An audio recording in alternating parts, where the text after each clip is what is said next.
You're in the Business Insurance Zone with me, Steve Savant, national insurance columnist and financial color commentator. This week on The Biz, the Social Security series, the American Retirement System. And on today's show, maximizing Social Security with CPA and national financial columnist Ken Davis.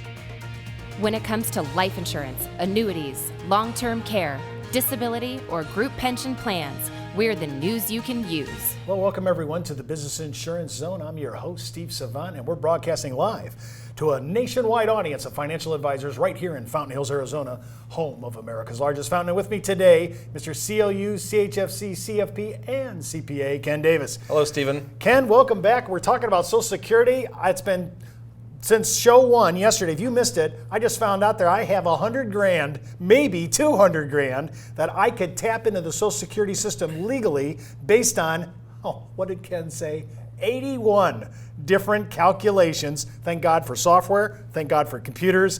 Thank God for Intel speed, right? Mm-hmm. Because we need to do this. And think about this. Once we understand the Social Security system, there are huge rules of engagement here that really can help. If you're trying to take Social Security, you're thinking about taking Social Security, this is a huge show for you because this is going to introduce you into how to maximize it. Well, let's start off by telling our viewers, traditionally people think, oh gee, I'm just going to try to guess what my age is, and then if I delay my benefits, I make more, and then there's a crossover point where I make it back, and then it's better for me. And they say, well, gee, I don't know how long I'm going to live, and gosh, I'm just going to do it 62. Sure. And 60% of the population does exactly that. No, Seb, I just want to make sure I said it. So right now, presently, the moment you become 62, and 60% of the country, boomers right now, are taking their money and running. 60% are taking their money and running. I didn't think it was going to be that high. And the thing is that they don't know there's other options, and we're going to talk about those options where they can actually get more money. More at 62? At 62. Unbelievable. So we're going to go through that, and that's why the 81 calculations.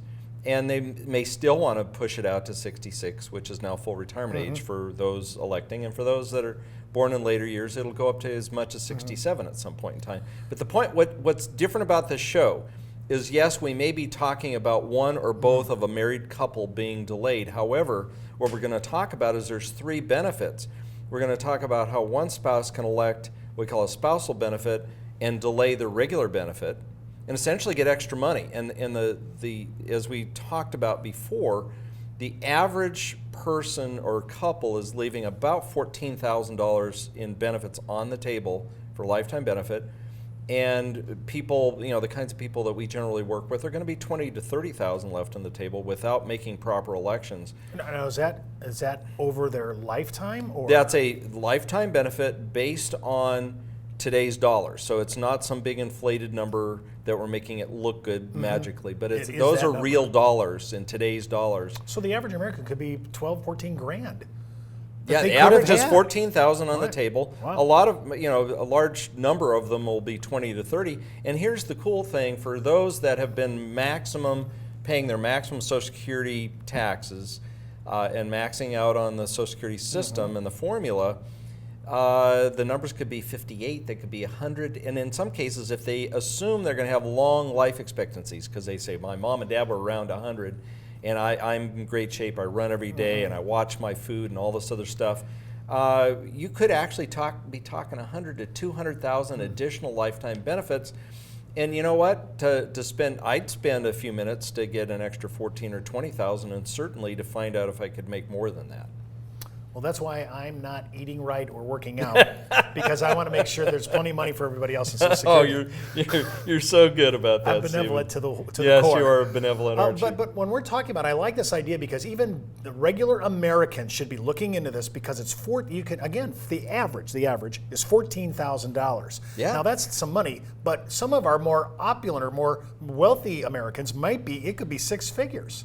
Yeah, and some people might think that's unfair, but the fact is that people making large sums of money, the percentage of benefits of what their salary is really quite low.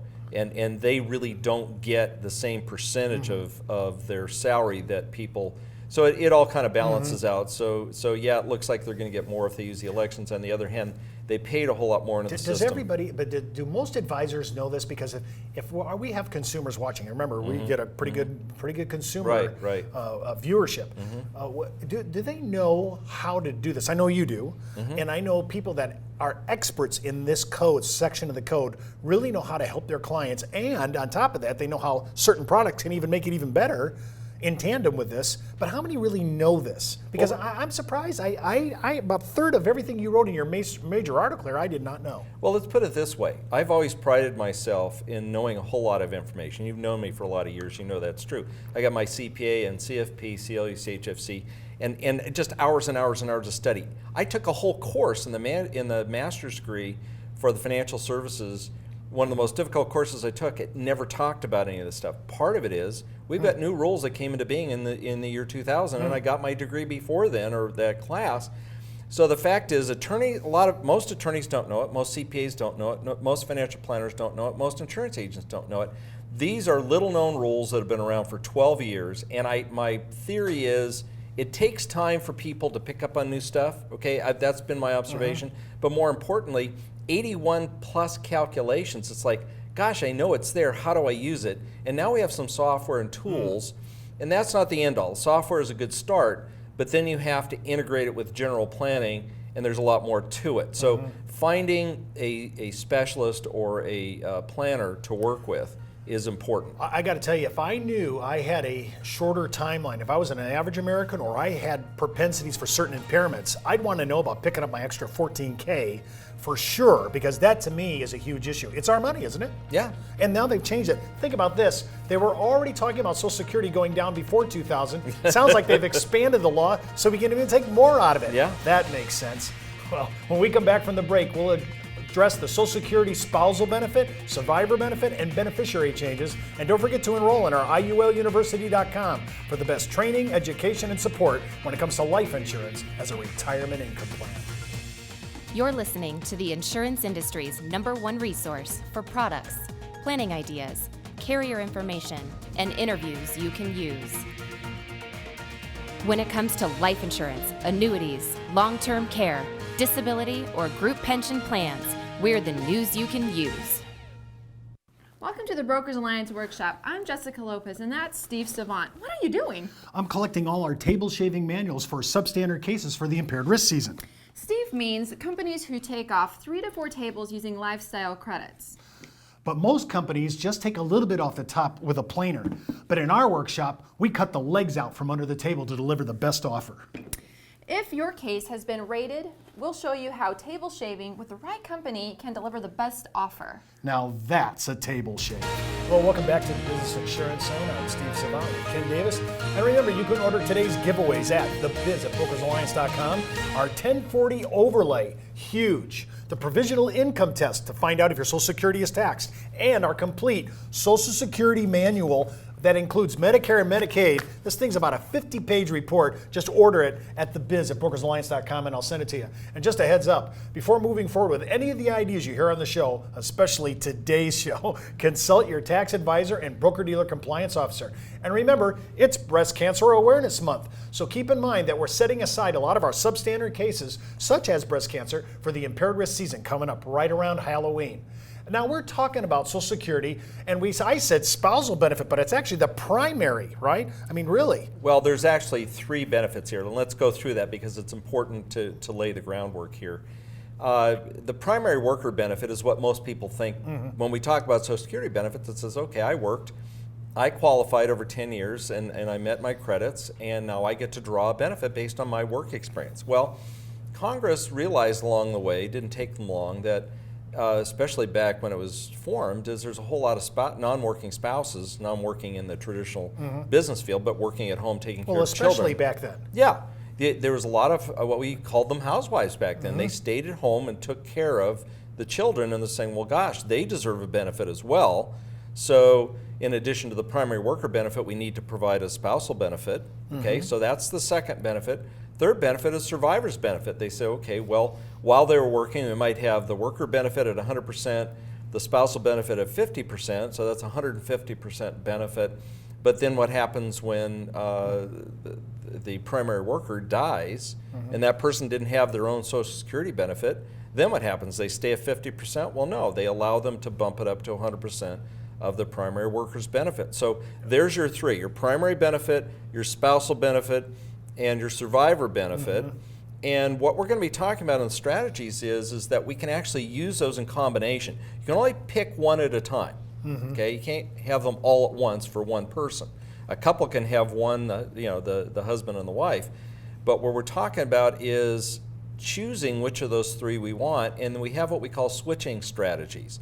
The ability to make choices to pick one or the other at different times, and thereby increase the income very substantially.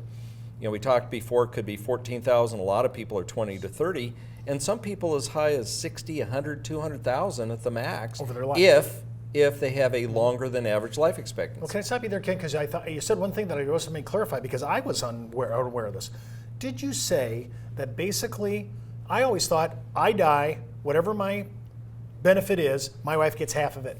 But you're saying now, if she refiled, right, she could get all of my benefit. Right. I was not aware of that. Well, let's talk about something that totally blew me away. I mean, I divorced a few years ago, and I was married for 33 years. So this blew me away. I can actually use spousal benefits on my ex-wife and survivorship benefits on my ex-wife as long as I'm single. If I remarry, then it'll be my new spouse. Wow, and we're going to get deep into this tomorrow, because now we're talking about issues that can be unreal. I mean, and we'll get into, I don't want to take it up today, but when I think about all these areas of the code that changed in the year 2000, and now we're picking up, but let's just stay on it just to make sure we're all on the same page here.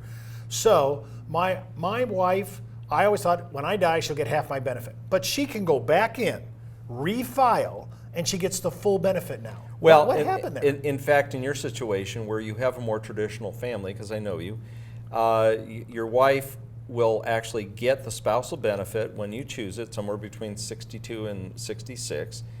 And then when you pass away, automatically in that case, they will bump her up to the full survivorship benefit, because they already know she's dependent on you. If, on the other hand, she had her own worker benefit and had chosen that instead of spousal, when you passed away, there would be no automatic anything. Then she would have to go in and file to get the higher benefit, the survivor benefit, that in that case could be higher than her own worker benefit. I'm just wondering how many, since women generally live longer than men, how many women know that this should be their first punt position after the passing of their husband to go back in and refile to get the full amount. They're just taking half the money. I mean, I think I would love to see the stat on this. After your husband passes, how many women are taking advantage of refiling to get the full amount? I have this vision, and I like to do my business. I enjoy it, but I really get excited when I can help a lot of people. And from my perspective, I just know that if I walked into most any assisted living facility and started looking at where they're getting their income, I would find women that were widows that were still living on their own benefits. Maybe the kids are even kicking in money to take care of them. And I'm thinking these people need money. They need to be taken care of. And it's legitimate to go back in and go find these people and say, hey, maybe it's 1 out of 10. I don't know. But if I can help a lot of people change over to the survivorship benefit, and I honestly haven't done this, so I don't know what I'll find. But I certainly am going to give it a shot and find out what's going on and help whoever I can. Listen, if advisors don't know this, I'm very suspect the public doesn't know it, and that's why we're talking about this, because I think it's an advisor issue, it's the public, the consumer, and these are people who have paid into the system. I know that after yesterday's little rant on my part, I did kind of get a little off there talking about how it's not even a promise, it's not even a guaranteed fund, they could change the rules anytime. Well, what can I do about that? But I do want us to explore these things. Tomorrow, we're going to get into that whole issue that Ken brought up on the divorce issue. I can't believe it. Now they're telling me the divorce is better than being married for Social Security. Unbelievable. Well, remember, you can watch this show, tomorrow's show, by clicking on the red on-demand video button right on our homepage at brokersalliance.com. Well, that's the Buzz on the Biz for today. You've been in the zone, the business insurance zone. The Biz is brought to you by Brokers Alliance, a national leader in insurance products, support services, and educational workshops.